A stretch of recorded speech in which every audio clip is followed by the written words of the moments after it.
aujourd'hui, on peut dire qu'on a un certain nombre de Bibles disponibles, et ça c'est important, tant du côté protestant que du côté catholique et œcuménique, mais même on dira du côté du monde. Et ça c'est un point que j'aime à souligner. Okay, c'est le fruit du travail et de la renaissance de la foi chrétienne au XIXe et au XXe siècle. Par exemple, chez les protestants, on a la Bible seconde. C'est une Bible qui est une des plus fiables, on dira, même si elle est un peu contestée quant au vocabulaire actuel. Mais bon, il y a quand même 70 000 mots différents qui sont utilisés, ce qui lui donne une crédibilité au niveau de la finesse. Et la Bible seconde, celle dont nous disposons le plus, est la 1910. La 1880 n'existe quasiment plus. Puis, elle a été révisée plusieurs fois, et notamment la Bible dite à la colombe, qui est de 1978. C'est la révision la plus profonde de celle de 1880. L'avantage, c'est que le vocabulaire utilisé est déjà beaucoup plus compréhensible pour nous aujourd'hui. Et puis, on a en parallèle celle de l'édition de Genève, qui est de 1979, donc quasiment contemporaine de celle dite à la colombe, qui a simplement adapté la conjugaison et le langage de celle de 1880. Et cette Bible seconde est en révision, on pourra dire qu'on est arrivé à la seconde 21 aujourd'hui. Au moment de la rédaction, elle était en cours, maintenant elle est rédigée, donc c'est la Bible seconde 21 qui est une transformation complète, hein, soyons clairs. La nouvelle Bible seconde, donc ce qu'on appelle aujourd'hui la NBS, date de 2002, et elle a essayé de respecter au mieux le texte biblique de 1880 aussi. On a parlé d'un Martin, on a parlé d'Osterwald, mais il faut aussi parler d'un Darby, qui date de 1859 pour le Nouveau Testament et 1885 pour l'Ancien Testament. C'est une Bible très littérale et qui a été très peu révisée. Donc si vous voulez retrouver une Bible très proche du texte d'origine, mais avec une traduction française évidemment, la Darby n'est pas mal du tout. Un peu compliqué pour notre langage actuel, mais pas mal du tout. La Bible synodale, c'est en fait l'Osterwald dont on a parlé précédemment, révisée. Elle date de 1910. La Bible Summer, 1991, qui a été complétée en 2002. Et il y a aussi, pour l'histoire, des Bibles en bande dessinée maintenant. Et on a fait quelques épisodes en 1970, et dès 1980, elle est complète. La version la plus moderne date de 2000. Bon, voilà, ça vaut ce que ça vaut, mais parfois pour les jeunes, même pour les débutants, c'est peut-être intéressant. Donc, la plupart des versions protestantes comprennent les 66 livres, évidemment. Mais en même temps que de faire les 66 livres, souvent, il faut une version avec les livres apocryphes. Mais là, ce n'est pas eux qui les ont traduits. En général, ils les empruntent aux Bibles catholiques. Et celui qui l'achète a le choix entre les deux versions. Alors les catholiques, eux, ne sont pas restés en reste, puisque le problème, c'est qu'ils se sont retrouvés confrontés à des protestants qui étaient dynamiques et donc qui distribuaient des Bibles, et donc beaucoup de catholiques ont hérité de Bibles protestantes. Alors ils ont eux-mêmes fait leur traduction. Il y a la Bible Jérusalem, qui est, sous sa version partielle, est sortie en 1955, sa version complète en 1973, et qui comporte 27 000 mots. Et elle a été traduite par une centaine de personnes, en fait. C'est un travail collectif. C'est pour ça qu'elle porte un nom général. En 1998, la Bible de Jérusalem a été simplifiée et traduite par une seule personne. Elle ne comporte plus que 14 000 mots différents. Plus facile peut-être à aborder, mais peut-être un peu trop simpliste. On a parlé de la Bible de l'abbé Crampon de 1894, qui a été révisée en 1904. La Bible de Maretsu, elle date de 1949. Elle a été revue en 1975. La Bible Hostie et Trinquet, 1973. La traduction œcuménique, la traduction officielle, pour la liturgie, en 1977. Donc, les catholiques ont créé une Bible qui était réservée à la liturgie. La Bible de Pierre de Beaumont, 1981, qui avait comme objectif d'être une Bible Grand public, c'est une traduction très libre et très approximative, donc pas conseillée. La Bible des communautés chrétiennes, c'est une Bible beaucoup plus littérale, mais avec un langage moderne, qui est, depuis 1998, la Bible de référence chez les catholiques. On l'appelle la Bible des peuples. Elle est intéressante. Et puis on a des catholiques et des protestants, voire des orthodoxes, qui se sont mis ensemble pour traduire des Bibles œcuméniques. Et dès 1972 est sortie la Tobe, qui est un ouvrage collectif, une traduction littérale. Et pour faciliter la lecture, ils ont fait une deuxième version qui est une version allégée. Il y a eu une révision de la Tobe en 1988. On a la Bible en français courant, qui date de 1982. Ce sont les protestants qui sont à l'origine, mais les catholiques ont participé aux traductions. Et elle comporte 25 000 mots. Facile à comprendre, mais comme je le dis et je le souligne souvent, ce n'est pas une Bible d'étude. Donc ceux qui veulent approfondir la connaissance de la parole doivent être prudents parce qu'elle est parfois trop simpliste dans ses traductions. Elle a été revue en 1997. La Bible Parole de vie est un français fondamental. Fondamental veut dire qu'on n'utilise que 3500 mots. C'est une grammaire très simple et elle est basée sur une traduction dans le sens plutôt que dans le littéral. L'objectif au départ était de pouvoir diffuser la Bible dans des pays où le français n'était pas la langue première, ou en tout cas n'était pas bien maîtrisé, dont les pays d'Afrique. Et à partir de ce moment-là, on doit bien se rendre compte que elle est très simpliste. Donc facile à comprendre, mais très simpliste. Elle peut être lue par les enfants assez facilement, y compris par les enfants, mais il faut à un moment donné passer à un stade supérieur. Et puis, comme je le disais, il y a les fameuses versions non confessionnelles, ce qui donne toute sa valeur. Ça veut dire que la Bible a intéressé des gens qui ne sont pas chrétiens, mais qui trouvent dans ce livre une véracité historique qui leur donne l'envie de la traduire quand même. Et on a notamment la traduction de la Pléiade. Elle a été éditée en deux phases, en 1956 pour l'Ancien Testament.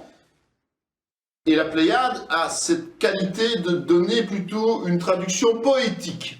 Bon, on sait que dans l'Ancien Testament, il y a les livres poétiques, mais la Pléiade a donné une valeur poétique même aux autres textes.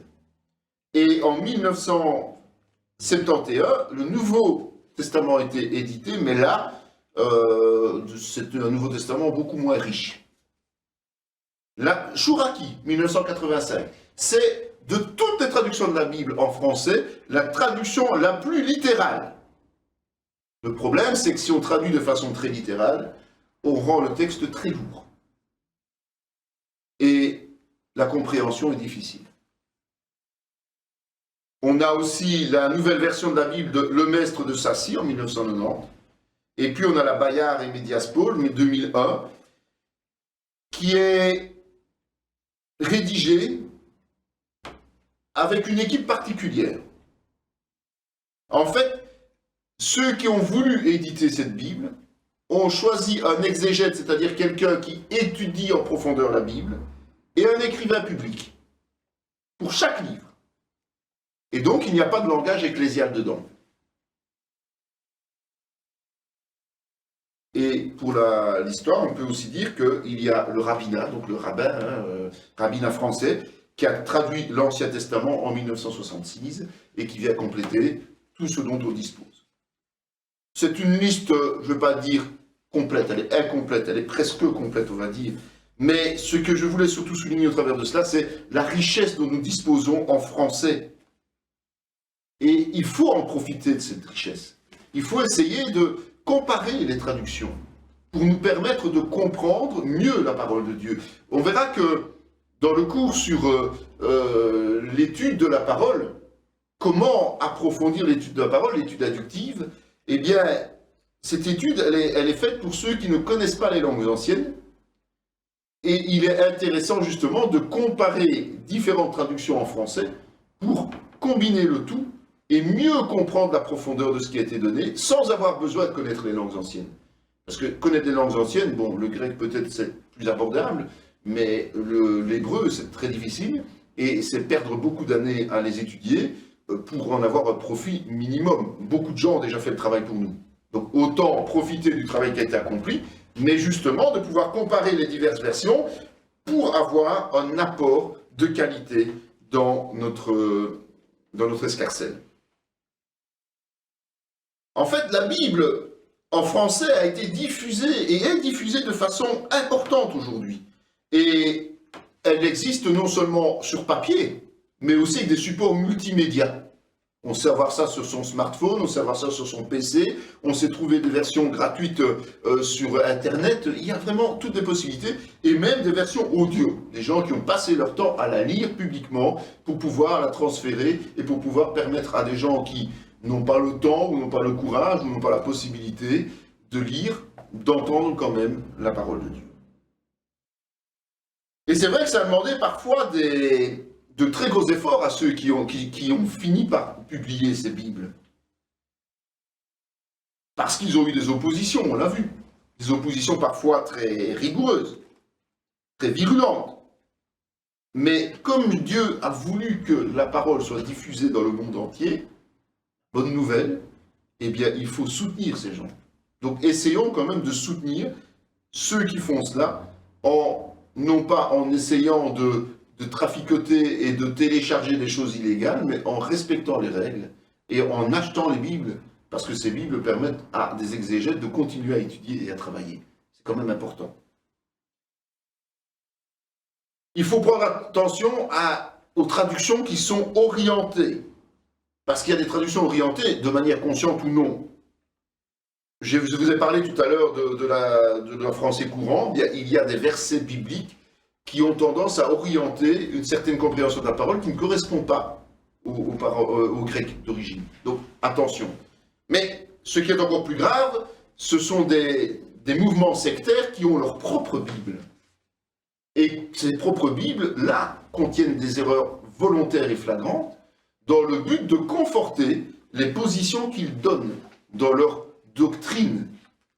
D'accord ? Donc attention quand même que ça n'empêche pas de travailler avec ce genre de Bible, mais soyons prudents. Notamment quand la traduction nie la divinité de Christ, ou donne une notion féminine trop importante à la théologie. Donc nous devons absolument lire des versions fiables lorsqu'on ne maîtrise pas la parole, et lorsque l'on maîtrise mieux la parole, de toujours garder ces versions fiables lorsqu'on lit des versions moins fiables. Et il faut savoir qu'une version fiable, c'est une version qui est attestée et acceptée en général par plusieurs obédiences, et souvent les catholiques et les protestants aujourd'hui. En fait, aujourd'hui, les versions bibliques que l'on a comportent un certain nombre de livres qui est identique. Sauf, comme on a vu, les livres ajoutés qui sont des apocryphes ou deutérocanoniques. Mais ils ne sont pas toujours disposés de la même manière en fonction des versions.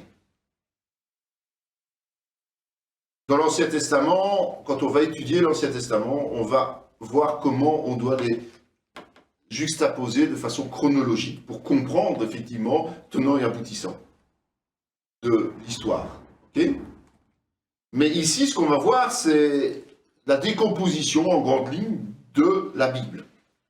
Donc la Bible comporte 66 livres communs à tous. Que ce soit les catholiques, que ce soit les protestants, les orthodoxes, nous sommes tous d'accord sur ces 66 livres. C'est quand même important de souligner ça. Dans l'Ancien Testament, eh bien, l'Ancien Testament est issu principalement de la religion juive, évidemment. Il y a 39 livres répartis en 4 groupes. Rappelez-vous qu'on a parlé tout à l'heure des 3 ou des 4 séparations. Ici, si on part de la Septante, on a 4 groupes. On a d'abord le Pentateuque ou la Loi, donc les 5 livres qui sont Genèse, Exode, Lévitique, Nombre et Deutéronome. On a les 12 livres historiques qui regroupent Josué, Juge, Ruth, 1 et 2 Samuel, 1 et 2 Rois, 1 et 2 Chroniques, Esdras, Néhémie et Esther. On a les 5 livres poétiques, Job, Psaume, Proverbes, Ecclésiaste et Cantique des Cantiques. on a les 17 livres prophétiques divisés en 2 sous-groupes, les 5 grands prophètes, Ésaïe, Jérémie, Lamentation de Jérémie, Ézéchiel et Daniel, les 12 petits prophètes, Osée, Joël, Amos, Abdias, Jonas, Michée, Naoum, Habacuc, Sophonie, Agé, Zacharie et Malachie. C'est toujours à ce moment-là, quand on dit aller dans tel ou tel livre, que les gens commencent à blêmir. Ça existe ça dans la Bible? C'est que les petits prophètes, ils sont moins connus, ça ne prend pas beaucoup de place. Et donc, il faut savoir que les 39 livres ici sont regroupés par thème et pas par ordre chronologique. On est bien d'accord. Et puis le Nouveau Testament, lui, on va en comporter 27 puisqu'il y a 39 livres dans l'Ancien. D'abord, il y a les 4 évangiles et on a tendance à les séparer en 2 groupes. Ce qu'on appelle les 3 synoptiques, donc une vue globale, qui sont Matthieu, Marc et Luc, et celui de Jean.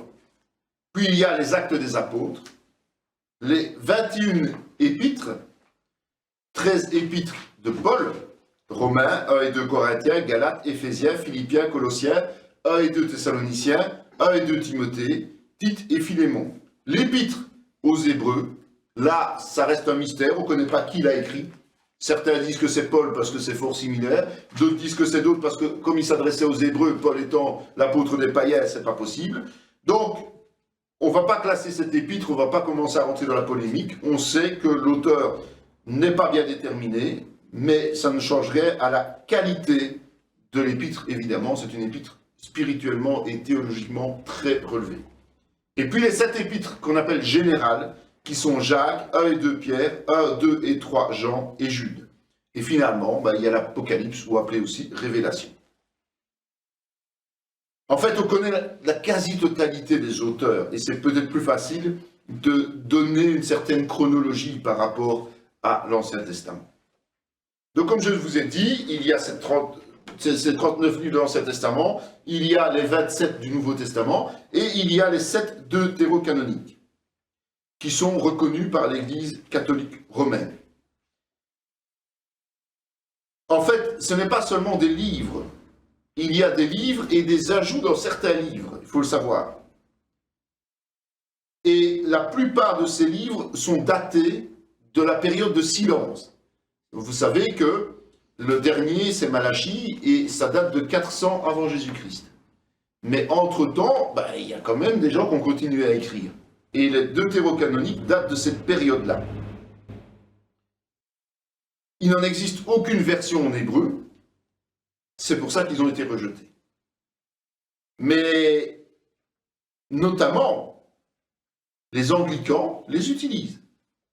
Mais ils les utilisent comme livre pieux, donc pas livre sacré. Grosse nuance. D'accord ? Il n'y a aucune citation dans le Nouveau Testament qui donne une certaine crédibilité à ces textes. Donc, on ne fait pas allusion à ces textes-là. Donc, c'est pour ça la deuxième raison pour laquelle les protestants ne les ont pas intégrés dans le canon. Ils ne les acceptent pas comme tels. Alors, quelle est la différence entre deutérocanonique et apocryphe? Pourquoi on les appelle autrement? Tout simplement pourquoi? Parce que deutéro, ça vient du grec deutéros, et ça veut dire deuxième. Donc, deuxième ou postérieur. Faisant suite à. Canon, c'est la notion de règle, ou cahier des charges, l'ensemble des règles. Donc, si on dit deuxième règle, ça veut dire qu'on lui donne une véracité identique à la première règle. D'accord? Apo, ça veut dire par contre, en partant d'eux, en s'éloignant d'eux, loin d'eux. Et crypté, c'est cachette, lieu caché. Donc, on pourrait résumer comme ça. Les catholiques considèrent ces écrits comme venant après l'ensemble des règles que sont la Bible initiale de 66 livres, et de fait, ils sont considérés comme faisant partie du canon, donc la même valeur que le canon. Tandis que les protestants les présentent comme étant éloignés des textes secrets, des textes révélés, et donc indignes d'être considérés avec la même valeur que les textes reconnus comme sacrés. Voilà la différence des termes. Évidemment, ces livres ont quand même un intérêt. Et ils amènent un certain éclairage sur les temps bibliques, les temps historiques, les temps philosophiques. Ça vaut la peine de parfois les utiliser comme source d'information plutôt que des livres du monde. Hein, soyons quand même clairs. Et ça peut nous aider à comprendre certaines choses. On le verra notamment quand on étudie l'eschatologie. Certaines prophéties de Daniel peuvent être comprises grâce à des faits historiques relatés dans 1 et 2 Maccabées. Donc il y en a 7. Il y a les livres historiques, qui sont Tobit, Judith, 1 et 2 Maccabées dont je parlais. Il y a 2 livres poétiques, l'Ecclésiastique ou Siracide, et la Sagesse de Salomon. Et puis il y a un livre de prophétie, Baruch, qui inclut la lettre de Jérémie. Et puis il faut ajouter un complément dans le livre d'Esther, et un dans celui de Daniel. Ces compléments étaient, comme je l'ai dit tout à l'heure, uniquement écrits en grec, et donc n'ont pas été retenus par les juifs et par les protestants. Et puis il y a des livres qui ont été perdus. En fait, dans l'Ancien Testament, on cite des livres et on n'en a jamais retrouvé la trace. Il s'agit notamment du livre du juste, que l'on mentionne dans Josué. Il s'agit des actes de Salomon, qui sont repris dans Un roi. On parle du livre du prophète Iddo. On parle du commentaire du livre des rois, en chronique. Mais on ne les a jamais retrouvés. Alors, on peut avoir une vue synthétique de l'entièreté de la Bible, mais en quelques mots, c'est très difficile de résumer chaque livre. Donc ici, vous aurez un tableau, on ne va pas reprendre tout ce tableau évidemment, mais vous aurez un tableau qui reprend sur 3 pages chaque livre avec l'auteur probable, parce que parfois il y a des auteurs inconnus ou des auteurs pour lesquels il y a certains doutes, mais en tout cas, l'auteur probable ou un des auteurs principaux. Vous aurez le thème principal, sachant qu'il y a beaucoup de sous-thèmes qui viennent s'ajouter à ça et qu'il est impossible en 2-3 mots de raisonner tout, mais ça donne quand même une idée du contenu. Et on peut aussi voir une certaine chronologie de ces textes. On a ça pour l'Ancien Testament, on a ça pour le Nouveau Testament. Maintenant, je vous dis, c'est juste une base de démarrage pour ceux qui n'ont pas encore eu l'occasion de lire toute la Bible et qui ont besoin de temps en temps de repères lorsqu'ils vont lire cette Bible. Beaucoup de Bibles sont aussi, évidemment, accompagnées d'introductions au livre. C'est toujours intéressant de lire l'introduction parce que ça nous donne un certain nombre d'informations possibles, parce que parfois il y a aussi des nuances, simplement parce qu'on n'a pas retrouvé toutes les traces. Comme je vous disais, on ne sait pas toujours l'auteur, mais on suppose que c'est tel ou tel auteur. Une idée sur l'historicité, une idée sur quelques détails de la façon de vivre à l'époque. Ça peut nous aider à comprendre le texte. Et puis il y a les Bibles d'études qui vont bien au-delà, qui nous expliquent avec moult détails, les fêtes juives, les choses comme ça. Mais bon, voilà, vous avez déjà ici un canevas. Vous pouvez aller plus loin quand dans votre Bible, vous avez une introduction. Et vous pouvez encore aller plus loin si vous avez une Bible d'études. C'est déjà beaucoup de choses. Alors, l'autre point que je voudrais aborder, c'est le fait qu'il y ait des chapitres et des versets dans nos Bibles. Nous devons quand même tenir compte que lorsqu'on va examiner le texte biblique, dans les originaux, il n'y avait ni verset ni chapitre. Tout était en continu. Évidemment, il n'y avait pas non plus de texte entre deux ou de titre intermédiaire ou n'importe quoi. Hein, on est bien d'accord. Donc la présentation actuelle est le fruit d'un travail de plusieurs personnes dont on va parler, mais c'est apparu, même pour l'Ancien Testament, après la mort et la résurrection de Jésus-Christ. Donc ça veut dire que parfois, un texte a été coupé de façon subjective et qu'un chapitre commence une histoire et l'autre chapitre la continue. Et donc, il faut être attentif à cela lorsqu'on étudie un passage biblique pour ne pas se laisser entraîner dans une erreur subjective. L'Ancien Testament a été découpé en versets quand il a été révisé par les Masorètes, comme je vous disais précédemment. Ces juifs érudits qui ont décidé de remettre au goût du jour l'Ancien Testament. Les chapitres n'ont été créés qu'au XIIIe siècle. On parle d'un cardinal, Hugo, ou de l'archevêque de Canterbury, Langton. Pourquoi il le faisait? Parce qu'à l'époque, on lisait la Bible tous les jours. Elle n'existait pas sous sa forme populaire, on l'a vu, et donc il fallait la lire. Et pour la lire, surtout dans les monastères, pendant le repas, vous avez un lecteur qui lui mangera après les autres, et qui permet ainsi de se nourrir non seulement de nourriture charnelle, mais aussi de nourriture spirituelle en même temps. Pas mal, hein? Et donc, pour cela, il fallait faciliter la lecture, il fallait savoir où on s'était arrêté pour reprendre le lendemain, et c'était quand même plus simple de noter tel chapitre ou tel verset. Hein. Pour le Nouveau Testament, c'est un certain Robert Estienne qui a présenté le plan dans sa version gréco-latine de Genève, en 1551. En fait, il a commencé à les noter dans la marge, ce qu'aujourd'hui on a bien souvent dans nos Bibles. La version définitive de la Bible entière, donc de cette annotation dans la marge, est apparue en 1555 dans la Vulgate. La Vulgate qui était, à ce moment-là, l'œuvre de M. Estienne. Ce n'est pas la Vulgate de Jérôme, mais c'est une Vulgate révisée. Okay? Dans les versions en langage populaire, ce sont les Anglais qui ont pris le plus rapidement l'initiative de subdiviser. Soit ils ont pris ce qui était dans la Vulgate, soit ce qui était dans la Genève. Ils ont copié l'un ou l'autre. Théodore de Bèze et Calvin ont inclus les numéros de versets dans les textes en partir de 1565. Et le pape Clément a fait la même chose en 1594. Donc les exégètes doivent être prudents sur cela. Parce que, comme je le dis, c'est une coupure, ce sont des coupures subjectives faites par des hommes qui risquent de donner un éclairage qui peut être falsifié sur certaines parties de la parole.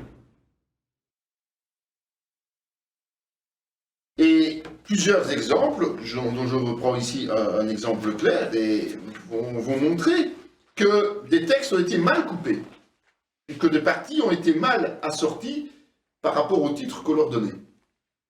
Il est dit notamment dans Genèse 1, 31 à 2, 3, « Dieu vit tout ce qu'il avait fait, et voici, cela était très bon. Ainsi, il y eut un soir, il y eut un matin, ce fut le 6e jour. Ainsi furent achevés les cieux et la terre, et toute leur armée. Dieu acheva au 7e jour son œuvre qu'il avait faite. Il se reposa au 7e jour de toute son œuvre qu'il avait faite. Dieu bénit le 7e jour et le sanctifia, parce qu'en ce jour, il se reposa de toute son œuvre qu'il avait créée en le faisant. Voici les origines de la terre, des cieux et de la terre quand ils furent créés. » En fait, si vous prenez Genèse 1, 31 et jusqu'à Genèse 2, 3, ça fait, et que vous lisez en continu, ça fait un texte complet. La création a eu lieu en 7 jours, le dernier étant celui du repos. Pourquoi couper? Pourquoi couper entre les deux? Voilà. Pourtant, dans nos Bibles, c'est scindé. C'est sûr qu'il a voulu, celui qui a fait ça a certainement voulu souligner le fait que la création a été réalisée en 6 jours. Et que le 7e était un jour de repos. Donc il a absolument voulu scinder. Mais Dieu a institué les 7 jours.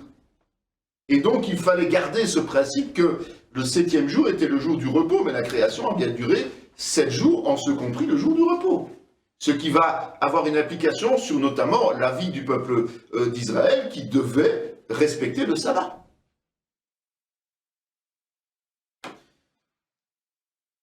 Et il faudrait presque aller jusqu'au Genèse 2, 4 et commencer là le 2e chapitre, quelque part.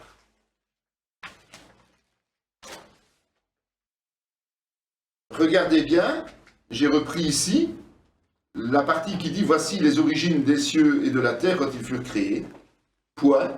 Lorsque l'Éternel Dieu fit une terre et des cieux, aucun arbuste des champs n'était encore sur la terre, et aucune herbe des champs ne germait encore. Car l'Éternel Dieu n'avait pas fait pleuvoir sur la terre, il n'y avait point d'homme pour cultiver le sol. » En fait, la conjonction « lorsque » qui fait suite à un point montre que là, il y a une suite à l'histoire qui est scindée par rapport à ce qui précède.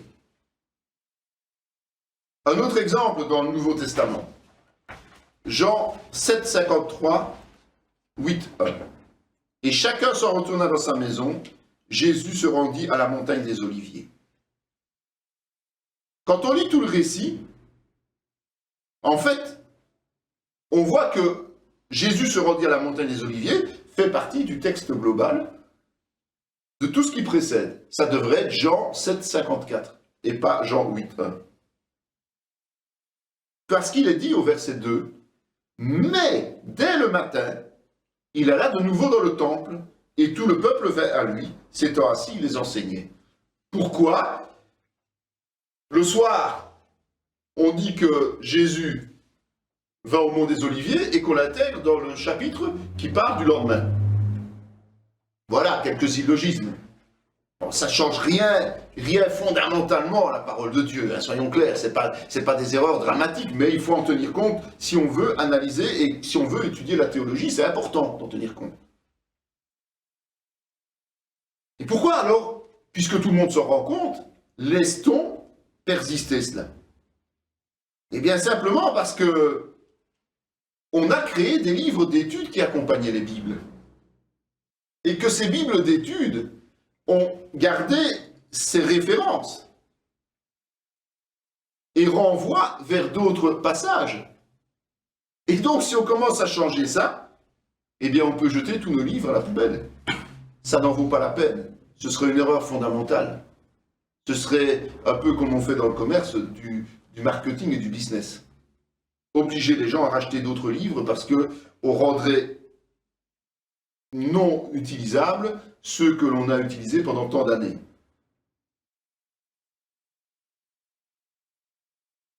Donc,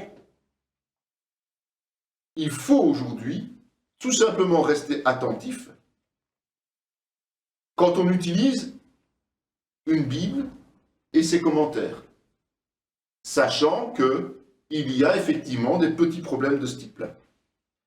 Donc, quand on va analyser, on ne doit pas s'arrêter en se disant « j'analyse tel chapitre de tel livre ». C'est ça que je veux dire. Il faut aller jusqu'au bout de l'histoire. Il faut vérifier si dans le chapitre suivant, ce n'est pas la fin du chapitre précédent en réalité. Pour avoir une vue globale des choses. Il faut un texte continu comme ça l'était à l'origine en réalité. Donc, ne tenons pas compte non plus des titres ajoutés de façon identique au contenu du texte. Parce que le titre est un titre, je dis bien ajouté, donc subjectif, qui pourrait nous influencer dans notre compréhension du texte, mais qui pourrait mal nous influencer comme bien nous influencer. Prenons la peine de prendre le texte, de le lire comme tel, et puis peut-être après de s'inspirer du titre pour aller dans l'analyse, mais après. On verra que quand on fera l'étude inductive, on doit d'abord tenir compte de ce que le texte dit avant de voir ce que les autres en disent. La Bible, c'est plus qu'un livre d'histoire. C'est vrai qu'il y a des histoires qui sont poignantes, c'est vrai qu'on a des histoires dramatiques, c'est vrai qu'on a des histoires agréables, mais la Bible, c'est d'abord une révélation véritable de Dieu, qui est transmise par des serviteurs qui ont été inspirés par le Saint-Esprit, pour nous amener à le connaître lui, et à connaître ses plans pour l'homme. Dans 2 Timothée 3,16, il est dit « Toute écriture est inspirée de Dieu et utile pour enseigner, pour convaincre, pour corriger, pour instruire dans la justice, afin que l'homme de Dieu soit accompli et propre à toute bonne œuvre. » Donc, tout ce qui est dans la Bible, telle qu'elle est, avec ses 66 livres, tout cela a été écrit non par la pensée des hommes, mais par l'inspiration de Dieu. Même si les styles sont différents, Parce que les auteurs sont d'origines différentes, sont de cultures et de niveaux sociaux différents, qu'ils ont été instruits ou pas instruits. Eh bien, même si tout cela est différent, cela n'empêche pas qu'il y a un point commun entre tous ceux qui ont été les auteurs des livres de la Bible, c'est la révélation de Dieu. Et uniquement la révélation de Dieu. Car ce n'est pas par une volonté d'homme qu'une prophétie a jamais été apportée, mais c'est poussé par le Saint-Esprit que les hommes ont parlé de la part de Dieu, 2 Pierre 1, 21. C'est ce que Pierre résume évidemment. Toute parole vient de Dieu si elle nous arrive. Elle nous arrive par l'onction du Saint-Esprit. Et elle va arriver vers la personne choisie. Donc l'auteur qui a son style va écrire parce que le Saint-Esprit l'a inspiré. Et uniquement pour ça. Et on voit souvent des affirmations dans la parole, comme 2 Samuel 23, 2, qui dit « L'Esprit de l'Éternel parle par moi, et sa parole est sur ma langue. » Dans Jérémie 1, 9, « Puis l'Éternel étendit sa main et toucha ma bouche. Et l'Éternel me dit, voici, je mets mes paroles dans ta bouche. » Osée 8, 12 dit que j'écrive pour lui toutes les ordonnances de ma loi, elles sont regardées comme quelque chose d'étranger. Donc là, la loi, évidemment, c'est la référence au livre du Pentateuque de Moïse. Et Dieu se les approprie, puisque que j'écrive pour lui les ordonnances de ma loi. D'accord ? Tu leur diras mes paroles, qu'ils écoutent ou qu'ils n'écoutent pas, car ce sont des rebelles. C'est Ézéchiel qui reçoit ça dans Ézéchiel 2,7. Donc ce sont des exemples qui sont relevés dans l'Ancien Testament, mais qui ne doivent pas nous faire oublier que les textes de la Nouvelle Alliance, donc du Nouveau Testament, ont aussi la même valeur que l'Ancien Testament.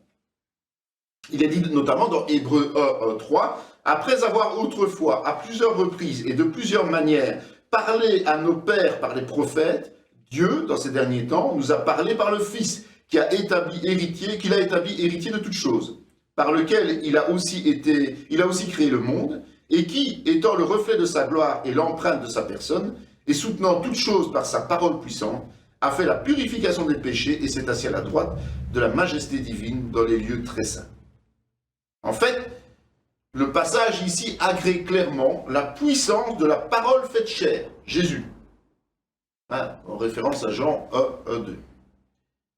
Il confirme que Dieu a parlé au travers de ses prophètes, avant de le faire par son Fils.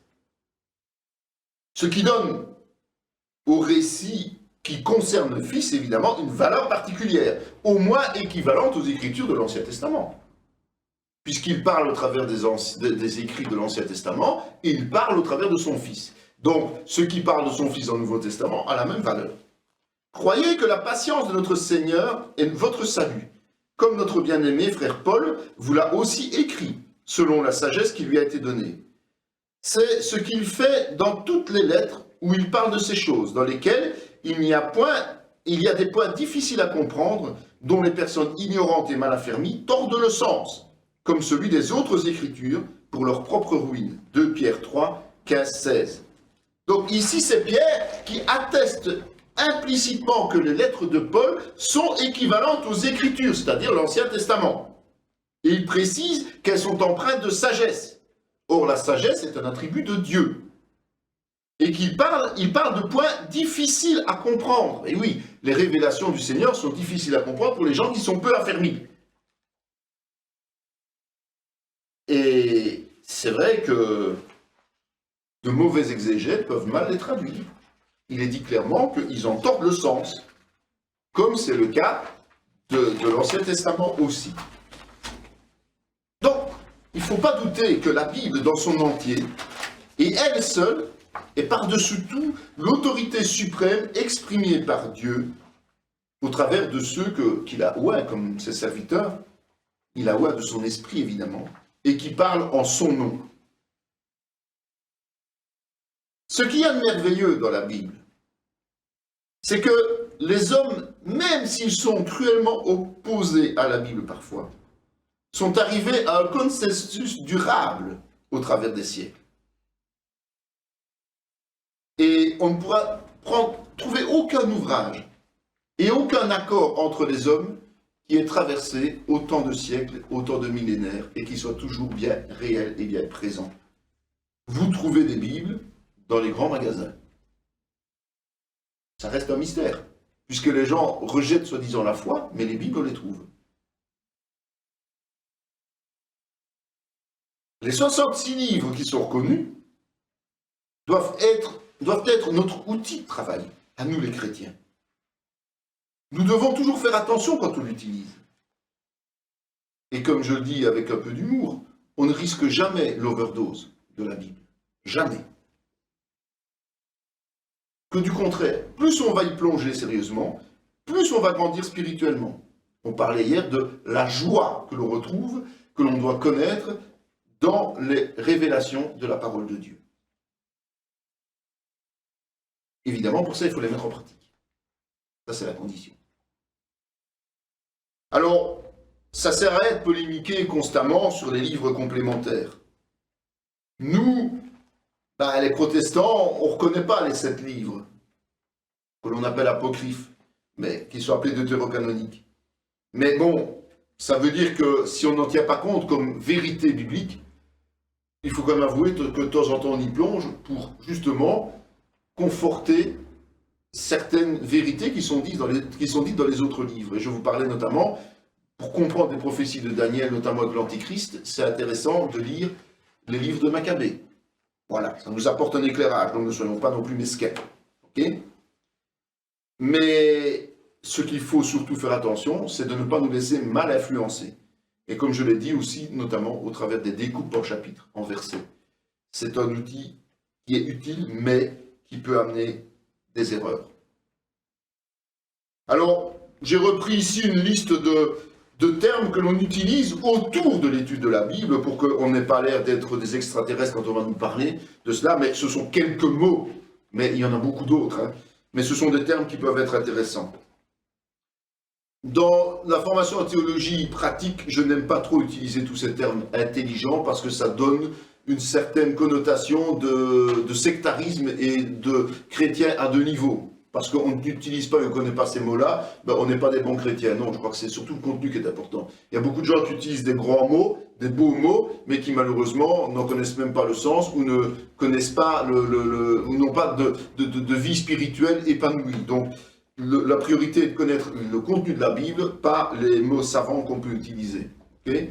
Mais bon, voilà. Je crois que pour les choses de Dieu, on doit utiliser tout simplement des mots clairs, intelligents peut-être, mais certainement pas des mots qui vont faire naître des complexes de supériorité ou d'infériorité.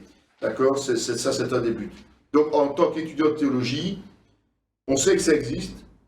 On sait quand on utilise un mot comme ça, on va peut-être chercher à comprendre ce que ça veut dire, mais ça s'arrêtera là. Alors, je vous les laisse pour mémoire, mais bon, il y a des termes qu'on utilisera couramment parce que dans la fin des temps, par exemple, on va utiliser l'apostasie qui est l'abandon de la foi. Pourquoi utiliser le mot apostasie quand on parle à des gens qui n'ont pas la connaissance suffisante de la parole et simplement dire que les gens abandonneront la foi? Voilà, tout simplement. C'est peut-être plus simple, quoi. L'apologie ou l'apologétique, c'est l'étude de l'autorité de la Bible et donc la défense de la foi. Et je vous laisse vous amuser avec tous ces termes qui sont là-bas et qui sont... C'est pas une liste exhaustive, hein, il y a beaucoup d'autres termes, mais c'est juste pour vous donner une petite idée de ce qu'on utilise comme mot dans les milieux, on va dire, savants de la Bible, entre guillemets. Voilà pour la première partie, elle est incomplète, c'est vrai, on peut aller beaucoup plus en profondeur, notamment dans la fiabilité du Nouveau Testament, mais pour ça je vous convie à aller vers d'autres ouvrages qui existent, si vous êtes intéressé, si vous voulez aussi en défendre cette position de la véracité par rapport à des personnes. Mais ce qui est important, c'est de se rendre compte que le travail de transmission de la parole l'a été fait avec sérieux. Et en plus de cette transmission, évidemment, il faut se dire que ce qui est important, c'est la valeur spirituelle de la parole. Une parole qui est révélée et inspirée. D'accord ? C'est important que nous fassions nous-mêmes des recherches et que nous méditions nous-mêmes de façon quotidienne la parole. Parce que aucun être humain ne peut connaître complètement et profondément tous les éléments que Dieu nous apporte dans les Écritures. Donc nous devons tout le temps être en recherche. Certains ont peut-être étudié plus et connaissent plus, mais on ne connaît jamais tout. Et plus les gens étudient la parole, plus on peut avoir un partage riche et évoluer tous dans la connaissance et dans la mise en pratique de la parole. Et donc, dans le chapitre suivant, on va voir le lien qui existe entre les deux testaments. C'est aussi important de le savoir.